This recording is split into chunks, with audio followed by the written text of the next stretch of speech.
श्री गुरुदेव दत्त. श्री गुरुचरित्र अध्याय 3.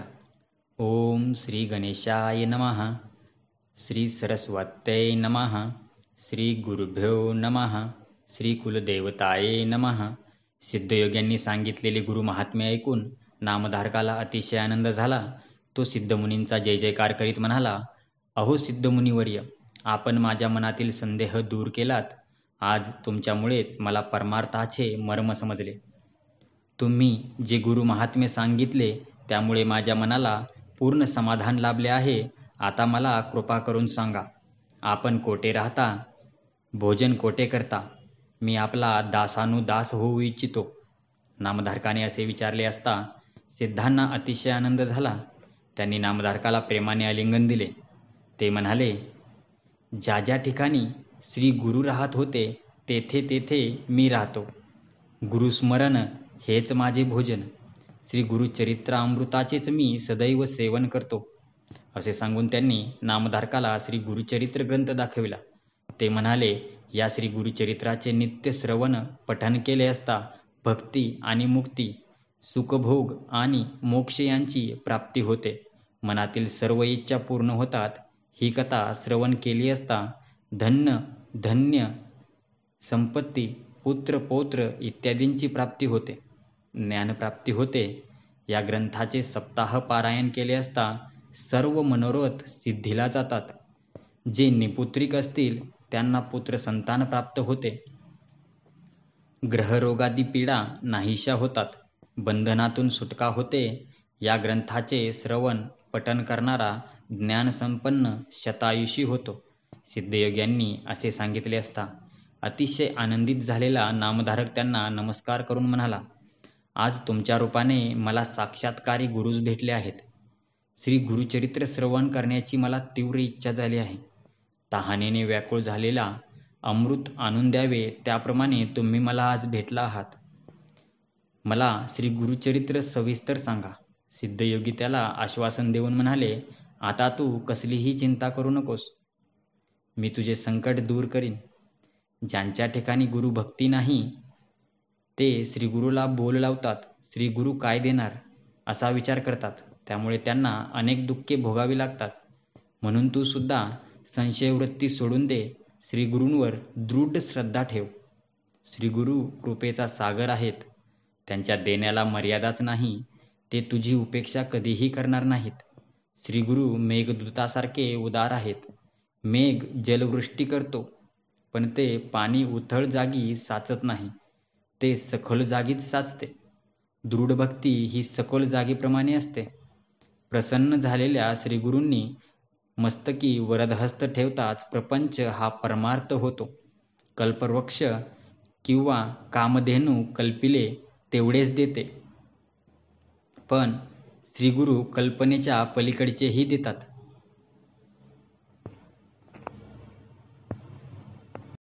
म्हणून तू निसंदेह होऊन एकाग्रचित्ताने परमश्रद्धेने गुरुभक्ती कर. नामधारक म्हणाला, हे योगेश्वरा, आपण कामधेनू आहात, कृपासागर आहात. माझे मन आता स्वच्छ झाले आहे. आता श्री गुरुचरित्र ऐकण्याची मला ओढ लागली आहे. त्रयमूर्ती श्री गुरु मनुष्य योनीत अवतीर्ण झाले असे मी ऐकले आहे. ते कशासाठी अवतीर्ण झाले व ते मला सविस्तर सांगावे. नामधारकाचे हे बोलणे ऐकून सिद्धमुनींना अतिशय आनंद झाला. ते म्हणाले, वत्सा, आजपर्यंत तू जी काही गुरुसेवा केलीस ती आज फळास आली. मी पृथ्वीवर सर्वत्र संचार केला, परंतु श्री गुरुचरित्राविषयी कोणीही म्हणाले नाही.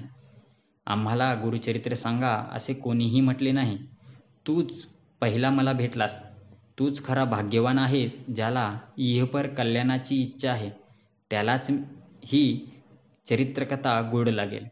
तू श्रीगुरूंचा भक्त आहेस म्हणून तुला ही सद्बुद्धीला झाली. आता तू काय वाचा मन एकाग्र करून श्री गुरुचरित्र श्रवण कर. यामुळे तुला चारी मन एकाग्र करून श्री गुरुचरित्र श्रवण कर. यामुळे तुला चारी पुरुषार्थ प्राप्त होतील. या चरित्र श्रवणाने धनधान्यादी संपत्ती, पुत्रप्राप्त, दीर्घायुष्य इत्यादी प्राप्त होते. कलियुगात ब्रह्मा विष्णू महेश मनुष्य रूपाने पृथ्वीवर अवतीर्ण झाले, तेच श्री गुरु दत्तात्रेय भूभार हलका करून भक्तांचा उद्धार करण्यासाठीच ते सर्वत्र संचार करीत असतात. आता पुढे एक. प्रथम आदिवस्तू एकाच ब्रह्म असून प्रपंचात 3 गुणांना सत्व, रज, तम अनुसरून 3 मूर्ती झाल्या. त्यात ब्रह्मा हा रजोगुणी, विष्णू सत्वगुणी व महेश तमोगुणी. त्रिगुणात्मक एकच मूर्ती, ती म्हणजे दत्तात्रेय. पहिला सृष्टी निर्माण करतो, दुसरा त्याचे पालन पोषण करतो आणि तिसरा तिचा संहार करतो. हे 3 गुण अभिन्न आहेत. ही सृष्टी चालविणे हे या तिघांचे कार्य. या अवतारांचे कार्य व अवतार घेण्याचे कार्य याविषयी पुराणकथा आहे, तीच मी तुला सांगतो. अंब ऋषींनी, त्यांना अंबरीश असेही म्हणतात, द्वादशीच्या निमित्ताने विष्णूला अवतार घ्यावयास लावला. ती कथा ऐक. अंबरीश ऋषींनी द्वादशी व्रत सुरू केले होते. ते नित्य अतिथी अभ्यंगनाची पूजा करून सर्व काल हरिचिंतन करीत असत. त्यावेळी पारणे फेडण्याआधी कोणी अतिथी आला तर त्याला अगोदर भोजन द्यायचे व मग आपण द्वादशीचे भोजन करायचे, अशी शास्त्राज्ञा आहे. अंबरीशांच्या व्रताची कीर्ती सर्वांना माहीत होती. त्यांचा व्रतभंग करावयाचा असा हेतू मनात धरून शीघ्रकोपी दुर्वास ऋषी अतिथी म्हणून मुद्दाम अंबरीशाकडे गेले. त्या दिवशी द्वादशी अगदी घटकाभरच होती. पारणे करायचे तर तेवढ्या वेळेतच अन्नग्रहण करावयास हवे. पण त्याच वेळी दुर्वास अतिथी म्हणून आले. दुर्वासांना पाहताच अंबरीशांना मोठी भीती वाटली. वेळ तर थोडाच होता. आता आपला व्रतभंग होणार या विचाराने ते अगदी अस्वस्थ झाले. तशाही परिस्थितीत अंबरीशांनी दुर्वासांचे स्वागत करून त्यांची पूजा केली. भोजनापूर्वी दुर्वास स्नान संध्यादी करण्यासाठी नदीवर गेले. लवकर परत या असे अंबरीशांनी त्यांना सांगितले. इकडे द्वादशी तिथी संपण्याची वेळ आली. दुर्वासांचा पत्ताच नाही. शेवटी व्रतभंग होऊ नये म्हणून अंबरीशांनी केवळ एक आचमन करून पारणे केले. अतिथींच्या जागेवर भोजनाचे पान वाढून ठेवले. थोड्याच वेळात दुर्वास आले. त्यांना सगळा प्रकार समजला. अंबरीशांकडे रागाने पाहून म्हणाले, अरे दुरात्म्या, अतिथीने भोजन करण्या अगोदरच तू भोजन केलेस. थांब, मी तुला शाप देतो. हे शब्द ऐकताच अंबरीश ऋषी घाबरले. त्यांनी अत्यंत कळवळून भगवान विष्णूंचा धावा केला.